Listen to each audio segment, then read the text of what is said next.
Para ganhar, você precisa perder. Gente, esses dias eu cheguei na faculdade e eu sempre chego atrasada. Mas nesse dia eu cheguei mais cedo e era uma apresentação em grupo.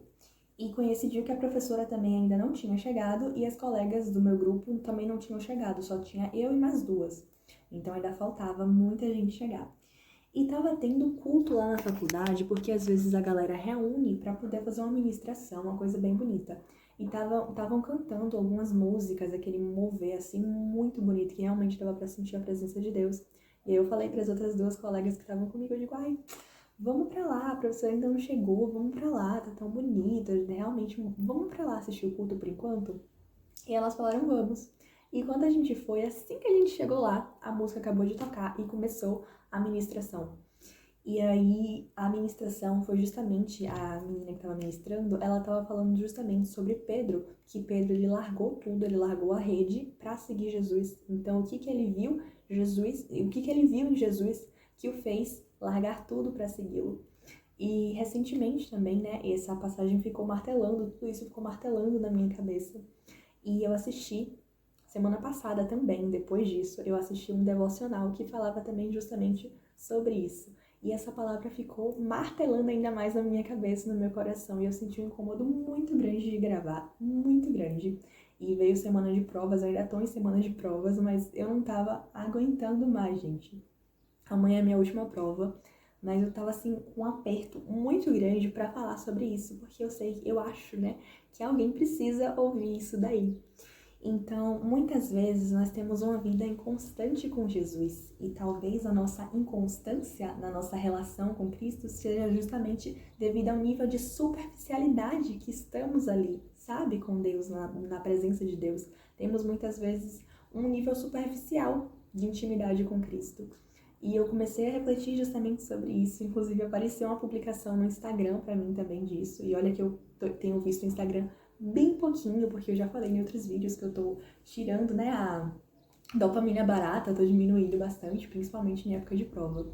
E aí, de prova da faculdade. E aí, falava que justamente sobre isso também.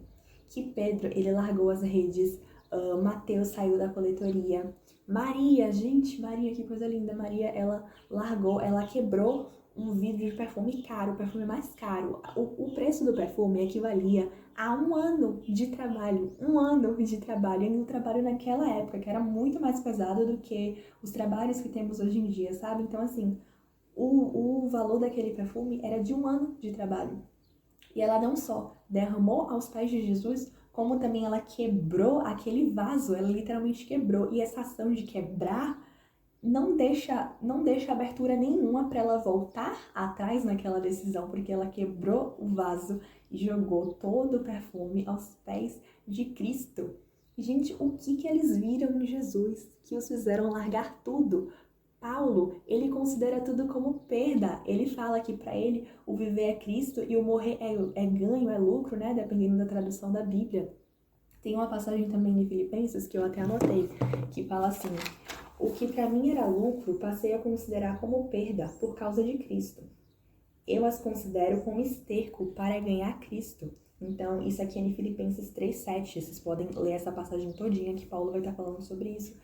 E, gente, Paulo, ele era o maior perseguidor de Cristo. Ele perseguia demais os discípulos, ele matava, ele realmente, sabe, ele odiava aquilo.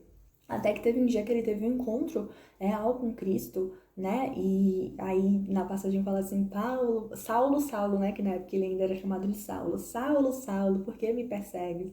E daí ele ficou cego e, enfim, depois ele foi atrás de um profeta. O profeta orou por ele, e aí as escamas dos olhos dele caiu literalmente, né? Tanto no sentido figurado quanto no sentido literal, né? Realmente ele passou a enxergar o Cristo. E aí, leiam, é muito interessante. E aí, posteriormente, aqui em Filipenses, ele fala que para ele o viver é Cristo e o morrer é lucro. Então, ele ainda considera todas aquelas coisas como esterco. Ele fala, eu as considero como esterco para ganhar a Cristo. Então, assim, o que eles viram em Jesus que nós ainda não vimos? O que eles viram que os fizeram ter um nível de adoração a Cristo, um nível de intimidade, um nível de fé, sabe? Então, o que será que eles viram que nós ainda não vimos? Salomão também, ele fala muito, é muito interessante o livro de Salomão, e ele fala muitas vezes que tudo aquilo é vaidade, e nossa, para Salomão falar que tudo é vaidade, gente, Salomão foi o homem mais rico que já existiu, o mais rico, e ele fala que tudo era vaidade. Eliseu, ele deixou os pais, Jacó mudou o caráter. O que eles viram em Deus? O que eles viram em Cristo que os fizeram ter essa atitude de largar tudo para servir a Deus, para servir o Evangelho, sabe? Então, tem um teólogo também muito interessante que ele fala uma frase que se você amar qualquer coisa no mundo mais do que a Deus, você vai esmagar esse objeto sob o peso de suas expectativas. E isso é tão interessante, porque quando queremos de mais uma coisa, colocamos aquilo em um pedestal e vamos nos afastando cada vez mais daquilo. E parece que quanto mais buscamos aquilo, mais sentimos um vazio que não é preenchido de forma nenhuma, porque esse vazio ele só será preenchido quando encontrarmos o verdadeiro sentido da vida. E na Bíblia fala que Jesus é o caminho, a verdade e a vida. Teve um tempo, né? Já tem uns anos, que eu tava muito com esse dilema dentro de mim, qual o sentido da vida? Qual o sentido da vida? É só trabalhar, é só estudar, é só... Qual que é o sentido da vida? Qual que é a graça da vida? E essa palavra veio muito forte no meu coração quando eu tava lendo a Bíblia, que falava justamente sobre isso, que Jesus é o caminho, a verdade e a vida. Ninguém vai ao Pai senão por Cristo, sabe? Então, é importante que busquemos a Ele, porque muitas vezes esse vazio, essa falta, essa angústia que sentimos é uma falta dele. E lógico que é importantíssimo você fazer terapia, você fazer acompanhamento. A minha mãe, inclusive, ela é psicóloga, então eu jamais chegaria aqui para banalizar, para falar que não precisa de terapia ou coisa do tipo. Mas muitas vezes o vazio, a carência, a angústia que estamos sentindo é justamente do tamanho de Deus. E essa inconstância que temos muitas vezes na nossa jornada de fé é devido à superficialidade que temos ali na nossa relação com Cristo. Então, quando bebemos da fonte da água de vida eterna, não temos mais sede. Mas para isso temos que experimentar a fonte de vida eterna. Então, muitas vezes ficamos aí dispersos nas vaidades, como diz Salomão, nas vaidades desse mundo e nos afastamos de Cristo, nos esquecemos de Cristo e isso vai deixando um vazio enorme dentro da gente. Quando a sua expectativa está em Deus, então o seu foco vai estar naquele que vence qualquer tempestade. E aí fica a minha pergunta para vocês: o que temos amado, o que temos buscado? Por que ainda não vimos isso, sabe? Por que ainda buscamos tantas coisas supérfluas? E não que seja errado a gente querer ganhar dinheiro, a gente querer conquistar as coisas na vida, é natural, até porque precisamos sim de dinheiro para viver.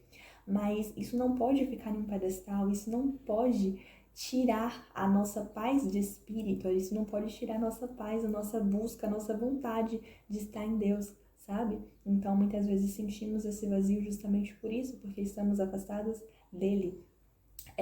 Se a gente lê o livro de Gênesis é o primeiro livro da Bíblia, e aí fala, haja luz e houve luz, e aí Deus vai criando todas as coisas, né, no princípio. E quando ele cria o ser humano, ele toca na gente, ele realmente nos molda, ele nos dá o sopro de vida. Então, nós temos essa necessidade do sopro de vida divino, do sopro de vida de Deus. Então, nós temos essa necessidade de estarmos com o nosso Criador, como um pai, como um filho precisa estar junto dos pais, precisa da proteção, do cuidado, do carinho, do amor. Também somos assim com Deus.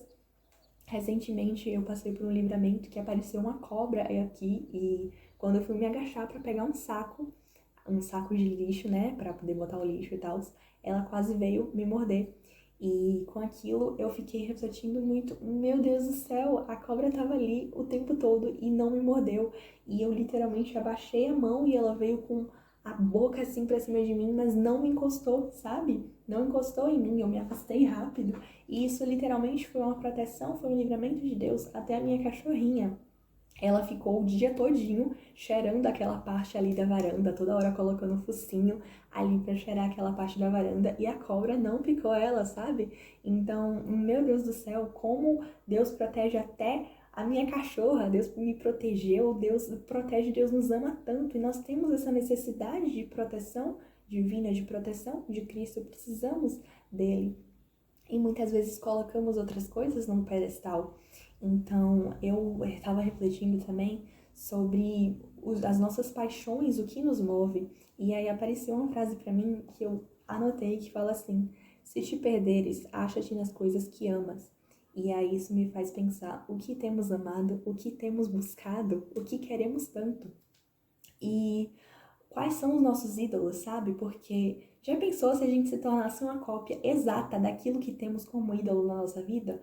E eu não tô me referindo não só especificamente a famosos, mas a coisas que muitas vezes colocamos como ídolos nas nossas vidas. Se a gente se tornasse uma cópia exata daquilo, isso é esse caráter que estaríamos construindo dentro de nós. Esse caráter nos aproximaria ou nos afastaria de Cristo, se nós nos tornássemos uma cópia exata daquilo que tanto amamos, daquilo que tanto buscamos. E será que aquilo nos preencheria realmente? Então, sim, continue buscando fazer dinheiro, estudar, eu estudo, eu trabalho. Continue, é importante, mas não deixe isso em um pedestal, sabe?